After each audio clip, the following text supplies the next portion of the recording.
Hello दोस्तो, नमस्कार. चॅनलमध्ये तुमच्या सर्वांचं स्वागत आहे. चॅनलला पहिल्यांदाच व्हिजिट केल्यास तर चॅनलला सबस्क्राईब करा. तर आज आहे 26 सप्टेंबर. आजचा आपण मार्केट व्ह्यू पाहणार आहोत. तसेच काही न्यूज आहेत त्या न्यूज कव्हर करण्याचा प्रयत्न करणार आहोत. तर सुरुवात करूया आपण निफ्टी 50च्या चार्टपासून. तुम्ही पाहू शकता आज मार्केटवरती चांगलाच दबाव होता. तुम्ही पाहू शकता हा निफ्टी 50चा आपण चार्ट ओपन केलेला आहे.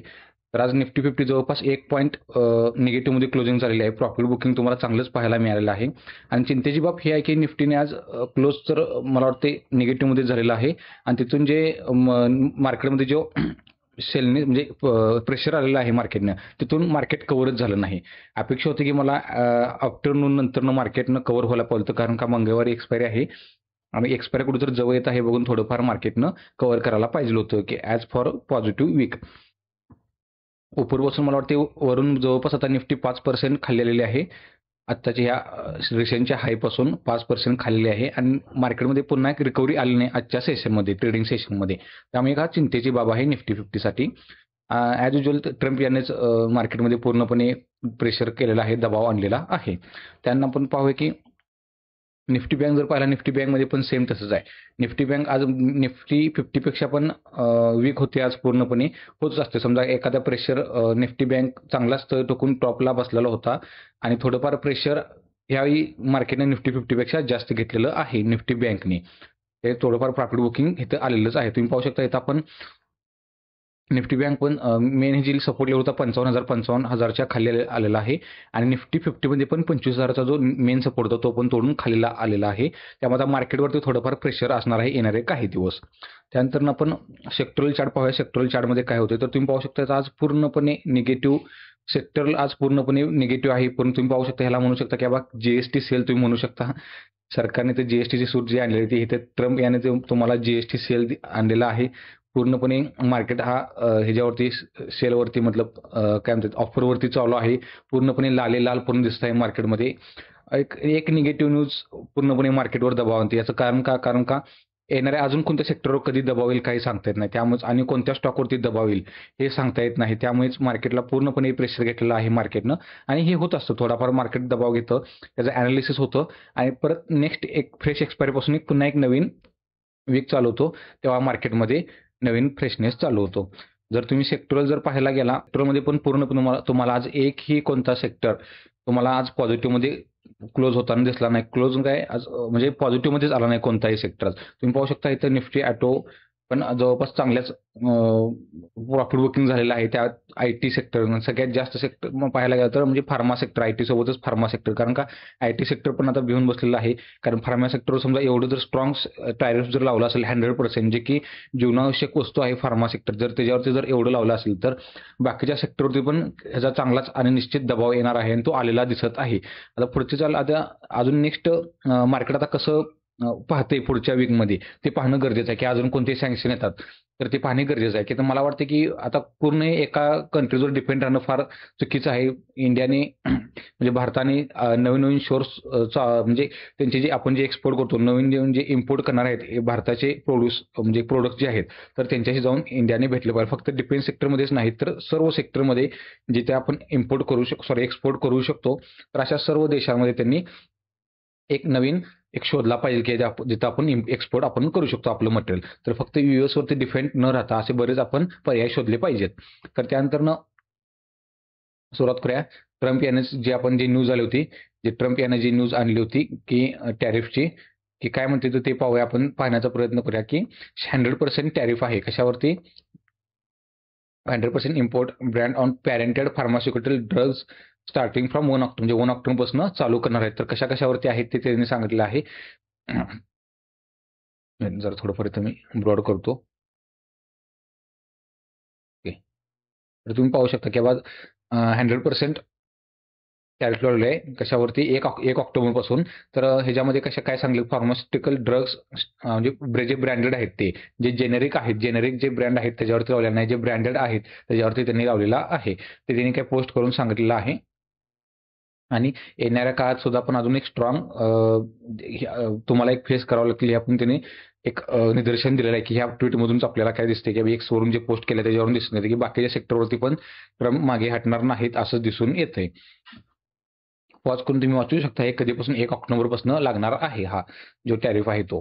त्यानंतर तुम्ही आता इम्पॅक्ट होईल त्याचा आपण पाहूया. इम्पॅक्ट काय होते तो. तर त्याचा इम्पॅक्ट तुम्ही पाहू शकता. पूर्णपणे पॉज करून वाचू शकता की ते इंडिया किती एक्सपोर्ट करतोय. जे आपण जर ह्याच्यात जर विचार केला, इंडिया एक्सपोर्ट करतोय फार्मा सेक्टरमध्ये तर जवळपास 77,000 कोटी $8.7 बिलियन. आणि हे जर इंडियन म्हटलं तर किती सॉरी इथं जर पाहिला तर मी $8.7 बिलियन इंडिया एक्सपोर्ट करतोय अमेरिकेला फार्मास्युटिकल्समध्ये. आणि परत जर रिपोर्ट जर तुम्ही जर पाहिला तर India supplies over 45% of the generic and 15% of biosimilar drugs used in US firms like Doctor Reddy's, Aurobindo Pharma, Zydus lab, सेन्स, सन फार्मा, ग्लॅन pharma report everywhere 30 to 50% of their total revenue from American market. जर तुम्ही पाहिला तर इथं जर तुम्ही हे जर स्टॉक्स आहेत तर ह्यांचा रेव्हेन्यू किती आहे, जवळपास 30% ते 50% हे स्टॉक्स आहेत ह्यांचा रेव्हेन्यू हा US मधून आहे. त्यामुळे तुम्हाला US फार्मा सेक्टरवरती आज तुम्हाला दबाव पाहायला मिळाला. पण हालाकी त्यांचं जर डॉक्टर रेड्डी जे आहे तर त्यांचं सर्वात जास्त बिझनेस कुठे आहे तर जेनेरिकमध्ये आहे त्यांचा बिझनेस. त्यामुळे त्यांच्या स्टॉक्सला एवढा फटका बसलेला नाहीये. तर हे तुम्ही पॉज करून पूर्णपणे माहिती वाचू शकता. आता जास्त काही यात मी घेत नाही. त्यानंतर आज एक स्टॉक चांगलाच ह्याच्यावर चर्चा होता तो म्हणजे वारे एनर्जी, जो एनर्जी रिलेटेड स्टॉक आहे तो आज होता वारे एनर्जी. ह्याचं कारण आज जवळपास तुम्ही पाहू शकता जवळपास आज मार्केट क्लोजिंगला 7% आसपास का होता इथं क्लोजिंगला तुम्हाला पाहायला मिळतोय. याचं कारण पण चांगलं स्ट्रॉंग आहे. तसं कारण निग्लेक्ट करण्यासारखं नाही आहे. कारण कंपनीवरती दबाव येतो. कारण कंपनीचा रेव्हेन्यू हा US मधून भरपूर आहे. त्यामुळे आणि न्यूज पण ही US मधूनच आलेली आहे. तुम्ही पाहू शकता इथं आज चांगलाच दबाव आहे. 7% आज स्टॉक्स डाऊनमध्ये आहे आणि चांगलंच मार्केटवरती स्टॉकवरती आज प्रेशर आलेलं तुम्हाला इथं पाहायला मिळते. तर याचं कारण काय इथं पाहूया. तुम्ही वाचू शकता, पॉज करून वाचू शकता की काय झालं होतं की मी सिम्पली ते एक्सप्लेन करतो की वारे एनर्जी आहे ते एक सोलार सेलमध्ये प्रोड्यूस कंपनी सोलार सेलमध्ये प्रोड्यूस करते जी की US ला एक्सपोर्ट करते. कुठे करते? US ला एक्सपोर्ट करते. तुम्ही पाहू शकता US ला एक्सपोर्ट करते. मग त्यात काय झालं की ते अमेरिकेचे जे हे आहेत एक्सपर्टीज आहेत. मग त्यांनी काय केलेलं आहे की बाबा ते त्यामध्ये असा एक प्रोडक्ट घावला की त्यांनी वारे एनर्जी जे सप्लाय करतात US मध्ये तर त्यामध्ये ते जे यूज करतात ते इंडियाच्या नावाखाली यूज करतात. पण प्रोडक्ट ॲक्च्युली आहे चायनाचं. काय होतं की प्रोडक्ट ॲक्च्युली आहे चायनाचं आणि त्याला काय होतं ते इंडियाचं मार्केट आहे. इंडियामध्ये प्रोड्यूस केलेलं आहे ते सोलार सेलचा आहे तो पार्ट तो आणि ते US मध्ये विकतात. पण ह्याचं दिक्कतची बात ही आहे की जे US मध्ये जे सँक्शन लावलेले आहेत एनर्जी रिलेटेड तर ते जास्त आहेत. तर त्यामुळे ते काय झालेले आहेत की ते तिथे निग्लेशन करत आहेत की तुम्ही हा असं प्रोडक्ट करताय आणि कंपनीवरती प्रेशर आणलेलं आहे. हालाकी अजून कंपनीकडून कोणतंही त्यांचं विश्लेषण झालेलं नाही आहे. तर येणाऱ्या उद्या किंवा परवा 2 दिवसात त्यांच्याकडून हे कंपनीवरती विश्लेषण येईल की बाबा काय नक्की झालेलं आहे. की नक्की म्हणजे असाच प्रॉब्लेम आहे की हा म्हणजे खबर आलेली आहे की ते जे वारे एनर्जी हा जो स्टॉक आहे ते काय करतात सेल्फ प्रोड्यूस करतात की बाबा ते असा सेल्फ प्रोड्यूस करतात ते की सेल्फ प्रोड्यूस करत नाहीत की ते विकतात अमेरिकन मार्केटमध्ये इंडियाच्या नावाखाली. Actually product is from China. मग हा त्यांचा दिक्कतचा प्रॉब्लेम आहे की जे चायनाचं प्रोडक्ट आहे तुम्ही अमेरिकेमध्ये विकताय. कारण का अमेरिकेचे जे अमेरिकेने जे सँक्शन लावलेले आहेत चायनावरती ते डिफरंट आहेत. त्यामुळे त्यांच्या ते लिटिगेशन आता ते सामोरे जावे लागणार आहे वारे एनर्जीसाठी. त्यानंतर आपण पाहूया पुढचा जो स्टॉक्स आहे आज चांगल्याच चर्चा होता तो रेमंड जो स्टॉक्स आहे तुम्ही पाहू शकता. हा रेमंड स्टॉक जो आहे चांगलाच दबावामध्ये दिसतो. जवळपास 4% दबावामध्ये दिसतो. याचं कारण पण काय झालेलं आहे की टॅक्स डिपार्टमेंट सर्वे म्हणजे रेड झालेले आहे त्यांच्या कंपनीवरती आणि कंपनी पण तिथे म्हणजे कोऑपरेट करत आहे. तर तुम्ही पाहू शकता इथं आज जवळपास 4.2% कंपनी स्टॉक्स पडलेला आहे. असा स्टॉक्स 12च्या आसपास ट्रेड करत आहे on BSE following income tax department survey at its official manufacturing units. म्हणजे ऑफिसेस अँड मॅन्युफॅक्चरिंग युनिट्स आहेत. पाहू शकता ऑफिस अँड मॅन्युफॅक्चरिंग युनिट जे आहे तिथं जे कंपनीचे रेट झालेले आहे आणि कंपनी पण काय कोऑपरेटिंग करत आहे आणि लवकरच त्याचं कंपनी काय करेल विश्लेषण करेल काय झाले काय नाही नेमकं आणि जरी टॅक्स असेल तर किती असेल किती नाही हे पण तुम्हाला समजेल. पण कंपनीचा जर परफॉर्मन्स पाहिला गेल्या वर्षभरात जवळपास म्हणजे 50% म्हणजे टॉप लेवलपासून कंपनी 50% सध्या डिस्काउंटर आहे आणि पास्ट 1 इयरचा जर कंपनीचा परफॉर्मन्स जर पाहिला तर जवळपास 41% डाऊनमध्ये आहे कंपनी टॉप लेवलपासून गेल्या 1 वर्षात. तर कंपनीमध्ये थोडंफार निराशनाचं काम आहे. तुम्ही हा चार्ट आहे तुम्ही हा चार्ट पाहू शकता. तुम्हाला क्लिअरली दिसते इथं पास्ट 1 इयर टू रिसेंट मंथमध्ये जवळपास रिसेंट मंथमध्ये फक्त 4% प्लस आहे पण लास्ट 6 मध्ये 16% चांगला गेन आहे. पण ह्या दबावात पण चांगला 16% रिटर्न दिलेला आहे. कारण का जे कडून पुन्हा जे टॅरिफ लावलं होतं जवळपास 50%चं, त्यात ॲडिशनल 25% हा टेक्सटाईल सेक्टरसाठी पण होता. एक्स्ट्रा जवळपास 50-60% टोटली होता. तर तिथून पण जवळपास 16% म्हणजे चांगलं दिलेलं आहे. त्यानंतर एक स्टॉक चांगला चर्चेत होता तो म्हणजे रेलटेल हा स्टॉक चांगल्यात गेले काही दिवस तुम्ही पाहू शकता की चांगल्याच चर्चेत आहे. ऑर्डरवरती ऑर्डर मिळत आहे. कंपनी टेलिकम्युनिकेशनमध्ये पण काम करते, परत इन्फ्रास्ट्रक्चरमध्ये पण काम करते आणि सोबतच म्हणजे जे एज्युकेशनल जे लॅब आहे ते लॅब डेव्हलप करण्याचा पण प्रयत्न करते, जे की त्यात एक चांगलं त्यांना एक ऑर्डर्स मिळत आहेत. त्यातच आज कंपनी ऑर्डर घेतलेली आहे. तुम्ही तो पाहू शकता कंपनीला कितीची ऑर्डर मिळालेली आहे. तर जवळपास 970 कोटीची ऑर्डर इथं मिळालेली आहे. 970 कोटी कोणाकडून मिळाले आहे? बिहार स्कूल लॅब्स ही आजची आहे. आधी पण ह्याच्या आधी 700 कोटीच्या आसपास टोटल ऑर्डर्स मिळालेल्या आहेत या कंपनीला आणि आजची फ्रेश ऑर्डर आहे ही 970 करोड आहे. तर ॲक्च्युअली काय काम आहे तुम्ही पाहू शकता इथं पॉज करून वाचू शकता की कंपनीला कशामध्ये मिळालेली आहे 970 करोडची ऑर्डर मिळालेली आहे इथं तुम्ही पाहू शकता. त्यानंतर physics, chemistry and biological labs in government secondary and senior secondary school Bihar across the Bihar इथं मग कंपनीला हे ऑर्डर मिळालेली आहे आणि कंपनीला ऑर्डर कधीपर्यंत कंप्लीट करायचे जवळपास म्हणजे सप्टेंबर 2026 पर्यंत कंप्लीट करायचं आहे.